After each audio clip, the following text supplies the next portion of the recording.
নমস্কার বন্ধুরা, চলে এসেছি ভিডিওর পরবর্তী অংশ নিয়ে। এবং এই অংশে আগের অংশটুকুতে যতটুকু দেখিয়েছিলাম সেখানে আমরা আমাদের জার্নিটা স্টার্ট করেছিলাম সুন্দরবনের দিকে এবং এই মহান বোটে। এই বোটের নামটা ছিল হাবিবুর এবং এখন আমরা সেই বোটেই রয়েছি আর কি। সো এই বোটের বাইরের কিছু ডেকের ওপরকার কিছু বাহ্যিক সৌন্দর্য দেখতে পাচ্ছেন।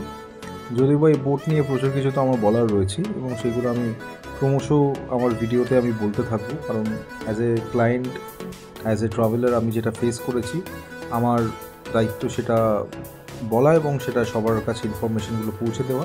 তবে এটাতে কারো খারাপ লাগলো ভালো লাগলো তাতে আমার বেসিক্যালি কিছু যায় আসে না। যেমন দেখতেই পাচ্ছেন বোটের সামনেটা কীরকম ভেঙে চুরে গেছে আর কি। অন্যান্য আশেপাশেও বোট আছে, চোখে নিশ্চয়ই পড়বে আপনাদের, আর কিন্তু এরকম দশা নয় আর কি, যথেষ্ট ভালো দশা আর কি। কিন্তু এটা যেখান দিয়ে লোকে নামছে উঠছে, বারবার বলা হচ্ছে এখানে পা দেবেন না, ওখানে পা দেবেন না, কিন্তু অ্যাকচুয়ালি জায়গাটা পা দেওয়ার মতো নয় আর কি। পা দেওয়ার মতো নয়, কারণ পাটা দিলে ওটা আরও ভেঙে লোকে ভেতরে ঢুকে যাবে। অলরেডি ভেঙে পড়েছিল, সেটা দেখতেই পাচ্ছিলেন। যাই হোক, তো আমরা প্রথম আমাদের ডেস্টিনেশনে চলে গেলাম এই গোসাবা বলে যে হল্টটা, এটা আমাদের প্রথম হল্ট ছিল গোসাবা ব্লক। এখানে ছিল হ্যামিল্টন বাংলো বলে একটা বাংলো।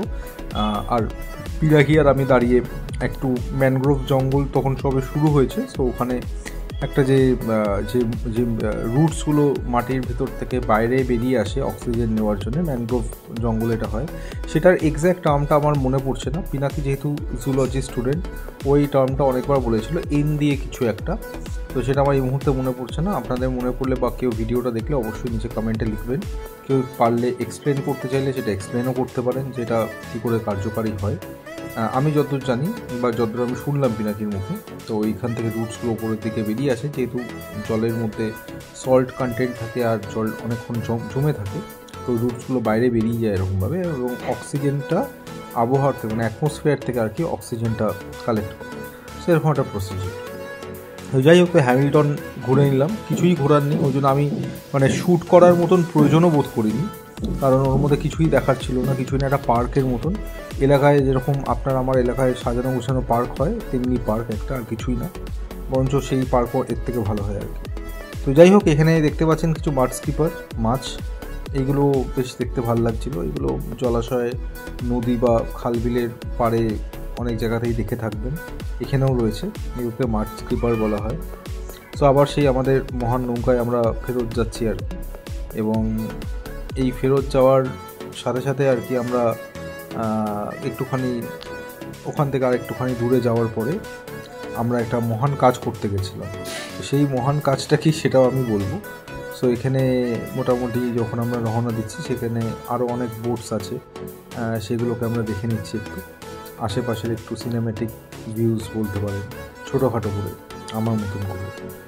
আর এই যে নৌকার সামনের দিক থেকে যতটা আর কি দেখা যাচ্ছে, একটা পাশ থেকে একটা বড় না, একই সাইজের লঞ্চ, কিন্তু খুব সুন্দর একটা গতিতে এগিয়ে যাচ্ছে। আমরা যতবারই বলি যে একটু স্পিডে চালান, তো সেটা কখনো কার্যকরী হয়নি, কারণ আমাদের বোটটা ওরকম স্পিডেই চলে। যাই হোক, তো আমরা আশেপাশের ভিউজগুলো ওরকম স্পিডেই আমরা দেখছিলাম, এটাই একটা ব্যাপার। তো এখানে জঙ্গল তখনও শুরু হয়নি পুরোপুরি, কিছুটা করে শুরু হচ্ছে, আশেপাশে আমরা দেখতে থাকছি। তো সেরকমভাবেই আমরা দেখতে থাকছিলাম আশেপাশে কিছুটা জঙ্গল, এবং তারপর আমরা অন্য একটা জায়গায় এসে পৌঁছালাম ওই নদী দিয়ে যেতেই। এবং সেখানে দূরে একটা সাইনবোর্ড ছিল, এখানেও কিছু একটা ওই পার্ক মতন করা ছিল আর কি। তো সেখানেও আমাদের যাওয়ার কথা ছিল, বাট আমরা যাইনি, কারণ ওখানে ওনারাই বলছিলেন যে খুব একটা কিছু দেখার নেই। তো ওই জন্য আমরা এই পার্টিকুলার ডেস্টিনেশনটা আমরা স্কিপ করে দিয়ে এখানে যে দেখতে পাচ্ছেন যে দূরে একটা নৌকা দাঁড়িয়ে আছে, তো তারা আর কি হয়তো লাঞ্চটা করছিল। তো আমরাও কিছুক্ষণ পরে লাঞ্চটা করব। তো তার আগে একটা মহান কাজ করা বাকি ছিল, তো সেটাই আমি এখন তুলে ধরার চেষ্টা করছি। সো এই লঞ্চগুলো এখানে ডক হচ্ছে, দেখতেই পাচ্ছেন। তো এখানে দাঁড় করানো হচ্ছে আর কি। এই লঞ্চ যখন দাঁড় করানো হয়, একে অপরের গা ঘেঁষে একদম সে আমরা মজা করে সংঘর্ষটাকে দংঘর্ষ বলছিলাম আর কি, মজা করে যা করি আর কি বন্ধুবান্ধবের ছেলে গেলে করে। তো সেটাই আর কি হচ্ছিলো, বারবার করে বোটের গায়ে ধাক্কা লাগছিল। আর এখান থেকে এই সুন্দর পাইপলাইনের সাহায্যে বিভিন্ন রকম ভাবে মানে বিভিন্ন রকম জোরালো প্যাচালো পাইপলাইন দেখতে পাচ্ছেন, কাদা মাখা পাইপলাইন, আর এখান থেকে নাকি জল ভরা হচ্ছে নৌকাতে।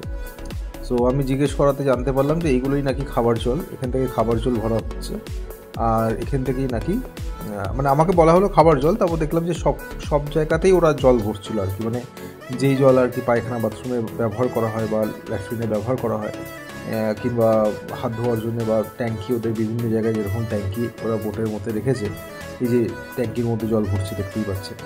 তো আমি ভীষণ কনফিউজ হয়ে গেলাম যে খাবার জল বলতে তো আমি খাবার জলই বুঝি, বাকি কাজের জল বলতে বাকি কাজের জলই বুঝি, কিন্তু এখানে এসে ব্যাপারটা বুঝতে পারলাম যে এতক্ষণ ধরে যে জলটা খাচ্ছিলাম সেটা হয়তো সব কিছুই মানে একই রকম, মানে ওই একই জল যেটা ওরা বিভিন্ন রকম ব্যারেলের মধ্যে ভরে নিচ্ছে, আবার ট্যাঙ্কির মধ্যেও ভরে নিচ্ছে, এবং সব জায়গায় সব রকমভাবে ভরে নিচ্ছে। তো যাই হোক, এখানে হয়তো অনেকে বলবেন যে বাইরে বেরোলে পরে এত দেখলে হয় না, ঠিক আছে হবে হয়তো। তো যাই হোক, আমার চোখে পড়লো, আমি সেটা জানিয়ে দিলাম। তো এখানে শুরু হয়ে গেছে আমাদের দুপুরবেলার খাবার। দুপুরবেলা খাবারটা কিন্তু মোটামুটি খারাপ ছিল না। আমি আবারও বলছি, আমার যেটা ভালো লাগবে আমি সেটা ভালো বলবো, যেটা আমার খারাপ লাগবে সেটা আমি খারাপ বলবো, আর যেটা বলবো সেটা ওপেনলি বলবো, লুকোচুরি কোনো ব্যাপার নেই। সেখানে এখানে প্রথমেই দিয়ে দেওয়া হচ্ছে ভাতের চালের কোয়ালিটিটা ঠিকঠাক ছিল। আমরা বাড়িতে যেরকম ভাতের চালের মানে যেরকম চালের ভাত খাই সেরকমই আর কি, সেরকম কোয়ালিটির চালই দেওয়া হয়েছে, এবং তার সাথে এই লেবু লঙ্কা এগুলো যেরকম কমপ্লিমেন্টারি হয় সেরকম মানে যেরকম দেয় আর কি সেরকম দিচ্ছে। লঙ্কাগুলো সাইজগুলো ভালোই ছিল, সবাই আমরা মজা করে বলছিলাম বড় বড় লঙ্কা দিতে আর কি। এবার তারপরে দিয়ে দিচ্ছে বেগুন ভাজাগুলো খারাপ ছিল না, বেগুন ভাজাগুলো ভালো ছিল। আমি যেহেতু বাড়িতে খুব একটা বেগুন খাই না, কেন জানি না ঘুরতে এসে বেগুনটাও দিয়ে দিল, মানা করতে পারলাম না, তো খেয়েই নিলাম। এবং তার সাথে আর কি এই পার্টিকুলার এই লাঞ্চটাতে যেই জিনিসটা আমার সবথেকে বেশি ভালো লেগেছে সেটা হলো এই ডালটা। কিছুক্ষণ পর যে ডালটা ওরা দেবে আর কি, আপনি দেখতে পাবেন এখানে সবাই মিলে খাওয়া শুরু করেছে, যদিও সবাই আমার কাছে অচেনা এবং সবার কাছে আমি খুব অচেনা, একমাত্র পিনাকিরই আর কি সবাই বন্ধুবান্ধব। তো যাই হোক, তো এখানে ডাল দেওয়া শুরু হয়েছে। সেই ডালটা কিন্তু খুব ভালো ছিল, একটু ঘন করে করেছিল আর কি। সো আমি ডালটা দিয়েই খুব ভাত খাচ্ছিলাম। তো তারপরে দেওয়া হয়েছে চিংড়ি মালাইকারি কিন্তু আমার খুব ফেভারিট, বাট চিংড়ি মালাইকারি একটা অন্যরকম প্রিপারেশন ওখানে খেলাম, একটু হালকা ঝালের দিকে। কিন্তু এখানে আমার একটা সমস্যা হয়েছে যে এই চিংড়ি মালাইকারিতে কিন্তু একটা চিংড়িরও খোসা ছাড়ানো ছিল না। জানি না, অনেকে বলবেন হয়তো আমাদের বাড়িতে আমরা খোসা ছাড়ানো চিংড়ি মালাইকারি খাই না, বাট আমি কিন্তু বরাবর চিংড়ি মালাইকারি খোসা ছাড়াই খেয়ে এসেছি।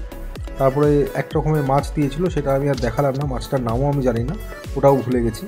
তো এখানে দিয়েছে গলদা চিংড়ি। তো গলদা চিংড়িটা দিয়েছিল, যদিও বা গ্রেভিটা খুব একটা ভালো ছিল না খেতে। গলদা চিংড়িটা কোনোরকমভাবে খেলাম, একটু সাইজে ছোটোই ছিল এবং একটা করেই বরাদ্দ ছিল, নট মোর দেন ওয়ান। মাছের পিসও তাই একটা করেই বরাদ্দ ছিল। তারপর তাড়াতাড়ি করে ওনারা চাটনি নিয়ে চলে এলেন এবং চাটনি পাঁপড় দিয়ে এইবারের মানে এই যে লাঞ্চটা সেটা ওরা শেষ করলেন। তো যাই হোক, মোটামুটি এখন এই পর্যন্তই। আবার দেখা হচ্ছে পরবর্তী ভিডিওতে, দেখা যাক পরবর্তী ভিডিওতে কী আসে।